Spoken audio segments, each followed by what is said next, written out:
बिस्मिल्लाहिर्रहमानिर्रहीम। अस्सलाम वालेकुम नाज़रीन, AWC एग्री के साथ मैं हूं आपका मेज़बान ताहिर नदीम। नाज़रीन, जैसा कि आप जानते हैं कि इस वक्त गंदम जो है वो इंतहाई अहम मरहले में दाखिल हो चुकी है।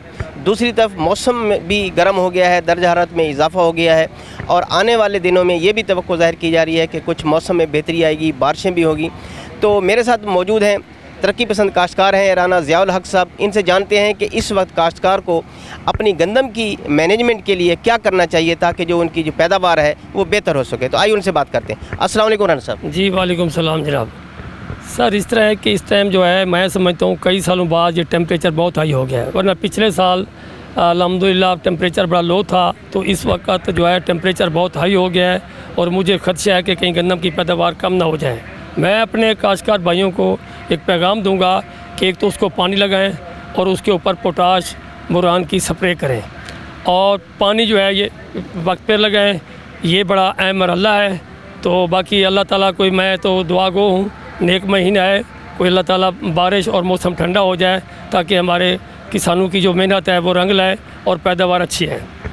राना साहब, चूँकि आप ख़ुद भी काश्तकार हैं और आपका काश्तकारों से भी गहरा तल्लक है, तो ये बताएं कि इस वक्त जो गंदम की सूरत हाल है वो क्या आप देख रहे हैं कि पैदावार कैसी हो सकती है? इस वक्त जो हालात हैं, झाड़ बहुत अच्छा है, सिटा भी ठीक लगा हुआ है, लेकिन सिर्फ टेम्परेचर की वजह से मुझे खदशा है कि कहीं पैदावार कम ना हो जाए। अगर मौसम ठीक होता मैं समझता हूँ कि हमारी बम्पर पैदावार होनी चाहिए।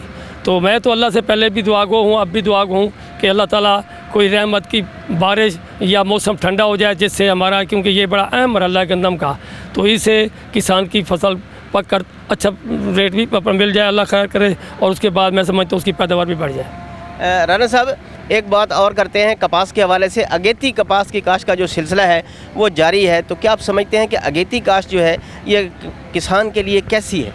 मैं समझता हूँ, मैंने भी खुद, मेरी को 14 फरवरी को 14 फरवरी को काश्त कर दिया है और मैं समझता हूँ जो अर्ली काटन है वो किसान के लिए फ़ायदेमंद है। तो वक्त पे अब भी वक्त है। मैं समझता हूँ कि जितना जल्दी हो उसके काश्तकार काटन को काश्त करें, इससे आपकी पैदावार भी बढ़ेगी और आपको फ़ायदा होगा। और मैं अब काश्तकारों को यही कहूँगा जितना जल्दी हो सके, क्योंकि आगे टेम्परेचर बड़ा हाई हो जाता है जिसकी वजह से हमारी यील्ड कम आती है। तो क्या आप समझते हैं कि कपास की जो फसल है इस पर जिन कीड़े मकोड़ों का या बीमारियों का, जैसे एक पत्ता मरोड़ वायरस था, गुलाबी सुंडी थी, तो इनका क्या सूरत हाल है इस वक्त? इस वक्त तो नहीं है, लेकिन अभी मैं समझता हूँ तेले का हमला होगा, लेकिन ऐसी बात नहीं। जो अर्ली काटन है इसके ऊपर अटैक बहुत कम होता है, मौसमी की निस्बत इस पर कम होता है, और इसलिए मैं काश्तकारों को पैगाम दूंगा कि जल्द अज जल्द अपना काश्त करें और इससे ज़्यादा फ़ायदा लें। बहुत बहुत शुक्रिया राना साहब। मेहरबानी जनाब आपकी, जनाब AWC में प्रोग्राम किया, मेहरबानी जनाब इनकी। नाज़रीन, आपने गंदम के हवाले से और अगेती कपास की काश्त के हवाले से राना ज़ियाउल हक साहब की बातें सुनी। उन्होंने बहुत खूब कहा कि इस वक्त जो दर्जा हरारत है वो बढ़ा है और आने वाले चंद दिनों में भी बढ़ेगा, लेकिन ये भी तवक्को की जा रही है भी शायद आने वाले दिनों में कुछ बारिशें हो जाएं।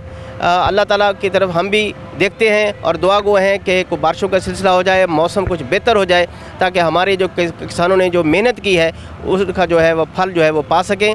इसके साथ साथ उन्होंने ये भी कहा कि अगेती काश्त जो है कपास की, वो काश्तकारों के लिए बहुत मुनाफा बख्श है, लिहाजा उनकी कोशिश होनी चाहिए कि ज़्यादा से ज़्यादा रकबे पर कपास की अगेती काश्त करें। तो नाज़रीन, आज तक के लिए इतना ही।